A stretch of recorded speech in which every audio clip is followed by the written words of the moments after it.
ವೀಕ್ಷಕರೇ, ನಮಸ್ಕಾರ. ಈ ವಾರ ಮತ್ತೊಂದು ಐತಿಹಾಸಿಕ ಹಿನ್ನೆಲೆಯ ಲಕ್ಷಾಂತರ ಮಂದಿ ಪೂಜ್ಯ ಭಾವ ಹೊಂದಿರುವ ವಿಸ್ಮಯಕಾರಿ ಸ್ಥಳದ ಬಗ್ಗೆ ಮಾಹಿತಿಯನ್ನ ಹೊತ್ಕೊಂಡು ಬಂದಿದ್ದೀವಿ. ಈ ವಿಷಯದ ಬಗ್ಗೆ ತಿಳಿದುಕೊಳ್ಳುವ ಮುನ್ನ ನೀವಿನ್ನು ನಮ್ಮ ಚಾನೆಲ್ಗೆ ಸಬ್ಸ್ಕ್ರೈಬ್ ಆಗದಿದ್ರೆ ಸಬ್ಸ್ಕ್ರೈಬ್ ಆಗಿ, ಲೈಕ್ ಬಟನ್ ಒತ್ತಿ. ಈ ಕಂಟೆಂಟ್ ನಿಮಗೆ ಇಷ್ಟ ಆದರೆ ಕೊನೆಗೆ ನಿಮ್ಮ ಸ್ನೇಹಿತರಿಗೂ ಶೇರ್ ಮಾಡಿ.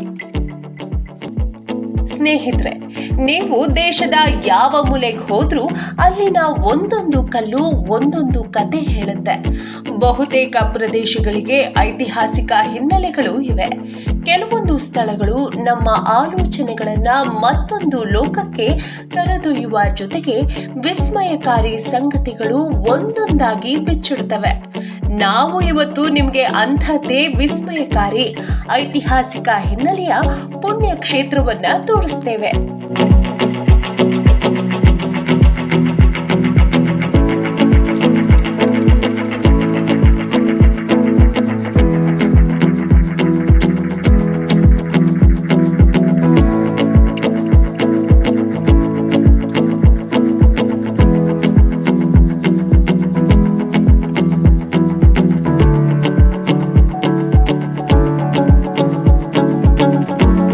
ಈಗಾಗಲೇ ನೀವು ತಮ್ಲೈನ್ನಲ್ಲಿ ನೋಡಿದಂತೆ ನಾವು ನಮ್ಮದೇ ರಾಜ್ಯದ ಅತ್ಯಂತ ಶಕ್ತಿಶಾಲಿ ದೇವಸ್ಥಾನಕ್ಕೆ ಹೊರಟಿದ್ದೀವಿ.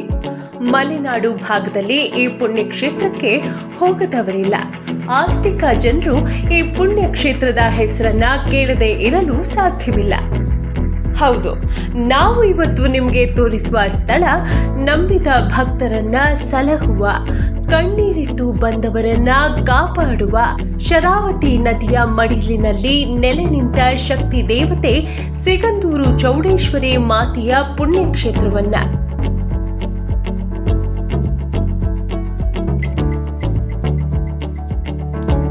ಅಂದಹಾಗೆ ಸಿಗಂದೂರು ಅನ್ನುವಂತಹ ಪರಮ ಪವಿತ್ರವಾದ ಪುಣ್ಯಕ್ಷೇತ್ರ ಇರುವುದು ಶಿವಮೊಗ್ಗ ಜಿಲ್ಲೆಯ ಸಾಗರ ತಾಲೂಕಲ್ಲಿ ಪವಿತ್ರ ಶರಾವತಿ ನದಿಯ ದಡದಲ್ಲಿ ನೆಲೆಸಿ ಸುಮಾರು 300 ವರ್ಷಗಳಿಗೂ ಹೆಚ್ಚಿನ ಇತಿಹಾಸ ಹೊಂದಿರೋ ಈ ದೇಗುಲವನ್ನ ಕಾಣಲು ನಾವು ಬೈಕೇರಿ ಹೊರಟೆವು.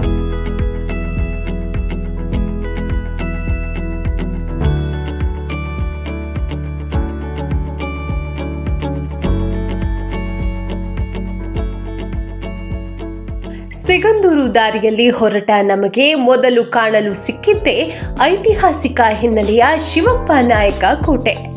ಈ ಕೋಟೆಯನ್ನ ಕಂಡ ನಾವು ನಮಗೆ ಅರಿವಿಲ್ಲದೆ ಇಳಿದು ಕೋಟೆಯತ್ತ ನಡೆದೆವು.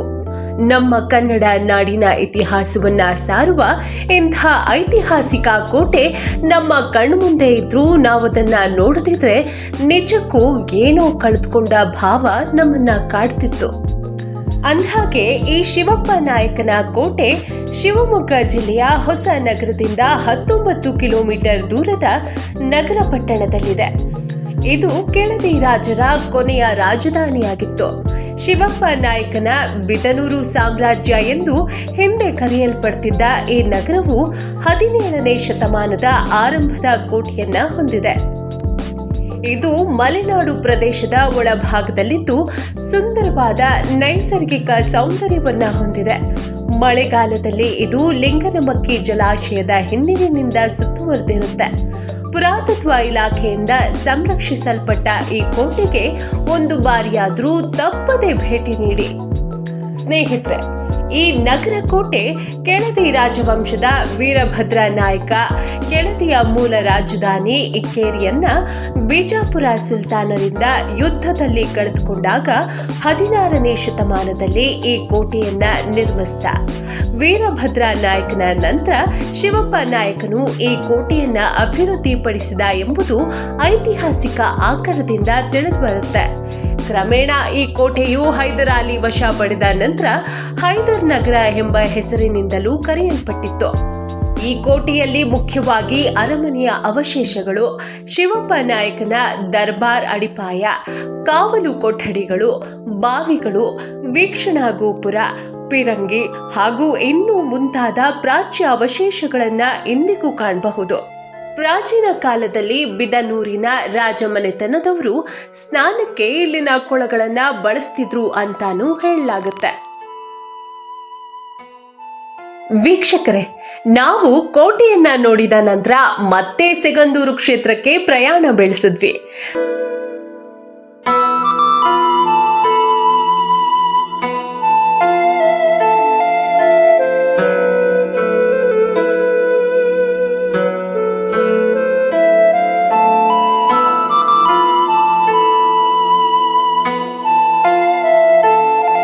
ನಾವಿವಾಗ ಹೆಬ್ಬಾಗಿಲಿಂದ ಮುಂದಕ್ಕೆ ಹೋಗ್ತಿದ್ದೀವಿ.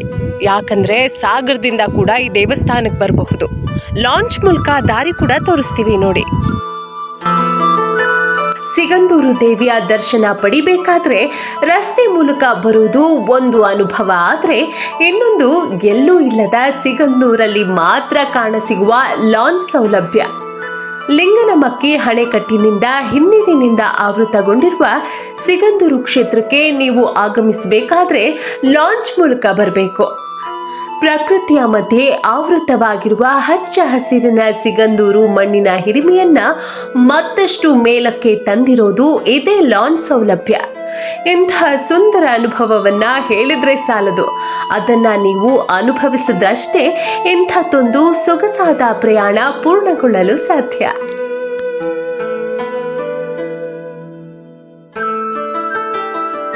ಅಂದಹಾಗೆ ಲಿಂಗನಮಕ್ಕಿ ನದಿಗೆ ಕಟ್ಟಲಾದ ಅಣೆಕಟ್ಟು ನಿರ್ಮಿಸಿ ಜಲವಿದ್ಯುತ್ ಯೋಜನೆ 1964ರಲ್ಲಿ ಕಾರ್ಯಾರಂಭ ಮಾಡಿತ್ತು. 1977ರಲ್ಲಿ ಈ ಯೋಜನೆ ಕೊನೆಗೊಂಡಿತ್ತು. ಅಂದಿನಿಂದ ಇಂದಿನ ತನಕ ಜನರು ಅತ್ತಿಂದಿತ್ತ ಹೋಗಬೇಕಾದ್ರೆ ಲಾಂಚ್ ಅನ್ನೇ ಬಳಸ್ತಿದ್ದಾರೆ. ಸದ್ಯ ಸುಮಾರು 423 ಕೋಟಿ ರೂಪಾಯಿ ವೆಚ್ಚದಲ್ಲಿ ತುಮರಿ ಸೇತುವೆ ನಿರ್ಮಾಣಗೊಂಡಿದ್ದು ಕಾಮಗಾರಿ ಬಹುತೇಕ ಪೂರ್ಣಗೊಂಡಿದೆ. ಸಿಗಂದೂರು ಕ್ಷೇತ್ರಕ್ಕೆ ತೆರಳುವ ಮಾರ್ಗದ ಹಿನ್ನೀರಿನಲ್ಲಿ 18 ಗೋಪುರಗಳನ್ನು ಒಳಗೊಂಡ 2.1 ಕಿಲೋಮೀಟರ್ ಉದ್ದ 16 ಮೀಟರ್ ಅಗಲದ ಕೇಬಲ್ ಮಾದರಿಯ ಈ ಸೇತುವೆ ಕರ್ನಾಟಕದಲ್ಲಿಯೇ 2ನೇ ಅತಿ ದೊಡ್ಡ ಸೇತುವೆ ಆಗಲಿದೆ.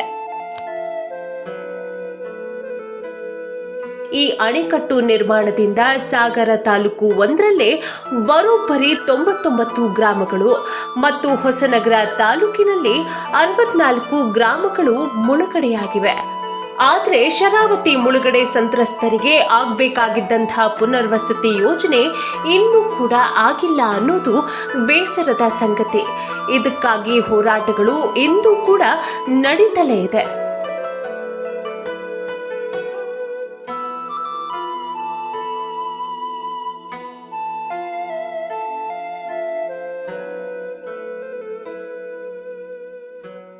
ಸ್ನೇಹಿತರೆ, ನಾವು ನೀವು ಕಾತುರದಿಂದ ಕಾದಿದ್ದ ಸಿಗಂದೂರು ತಾಯಿಯ ಪುಣ್ಯಕ್ಷೇತ್ರಕ್ಕೆ ನಾವು ಬಂದು ತಲುಪಿದ್ವಿ. ಅಂದಹಾಗೆ ಸಿಗಂದೂರು ಚೌಡಮ್ಮ ದೇವಿಯು ಕಳ್ಳರ ಭಯವನ್ನ ಹೋಗಲಾಡಿಸುವ ಶಕ್ತಿಯನ್ನ ಹೊಂದಿದವಳಾಗಿದ್ದಾಳೆ. ಇಲ್ಲಿ ನೀವು ಯಾವುದೇ ಇಷ್ಟಾರ್ಥವನ್ನ ಮನಸ್ಸಲ್ಲಿ ನೆನೆದು ತಾಯಿ ಚೌಡಮ್ಮನನ್ನ ಪ್ರಾರ್ಥಿಸಿದ್ರೆ ಖಂಡಿತವಾಗೂ ನಿಮ್ಮ ಹರಕೆ ಈಡೇರುತ್ತೆ. ದೇವಿಯ ಶಕ್ತಿ ಎಂಥದ್ದು ಅನ್ನೋದನ್ನ ತಿಳಿಯಲು ನೀವು ಪ್ರತಿ ಅಮಾವಾಸ್ಯೆ ಹುಣ್ಣಿಮೆ ದಿನ ಈ ಕ್ಷೇತ್ರಕ್ಕೆ ಬರಬೇಕು. ಅಮಾವಾಸ್ಯೆ ಹುಣ್ಣಿಮೆಯ ದಿನ 50,000ಕ್ಕೂ ಹೆಚ್ಚು ಜನ ಇಲ್ಲಿಗೆ ಭೇಟಿ ನೀಡ್ತಾರೆ ಅನ್ನೋದು ದೇವಳದ ಸಿಬ್ಬಂದಿ ಹೇಳಿರುವ ಮಾತು. ಇಲ್ಲಿ ಹರಕೆ ಹೊತ್ಕೊಂಡಿರುವ ಭಕ್ತರು ಕಳ್ಳಕಾಕರ ಭಯವಿಲ್ಲದೆ ನೆಮ್ಮದಿಯಿಂದ ಬದುಕ್ತಿದ್ದಾರೆ. ಅಲ್ಲದೆ ಅಮೂಲ್ಯ ವಸ್ತುಗಳು ಕಳೆದು ಹೋದಲ್ಲಿ ದೇವಿಗೆ ಹರಕೆ ಹೊತ್ಕೊಂಡಲ್ಲಿ ವಸ್ತುಗಳು ಸಿಗ್ತವೆ ಅನ್ನೋ ನಂಬಿಕೆ ಈ ಭಾಗದ ಭಕ್ತರಲ್ಲಿದೆ. ಇದಕ್ಕೆ ಸಾಕಷ್ಟು ನಿದರ್ಶನಗಳು ಕೂಡ ಇವೆ. ನೀವು ನಿಮ್ಮ ಜೀವನದಲ್ಲಿ ಯಾವುದೇ ನೋವು, ದುಗುಡ, ದುಮ್ಮಾನಗಳಿಂದ ನೊಂದವರಾಗಿದ್ರೆ ಒಂದು ಸಲ ಸಿಗಂದೂರು ಚೌಡಮ್ಮನ ದರ್ಶನ ಪಡೆಯಿರಿ. ನಿಮಗೆ ಎದುರಾಗಿರುವ ಸಂಕಷ್ಟಗಳು ಕಳೆದು ಆತ್ಮಶಾಂತಿಯ ಜೊತೆಗೆ ಮಾನಸಿಕ ನೆಮ್ಮದಿ ಸಿಗೋದ್ರಲ್ಲಿ ಅನುಮಾನವೇ ಬೇಡ.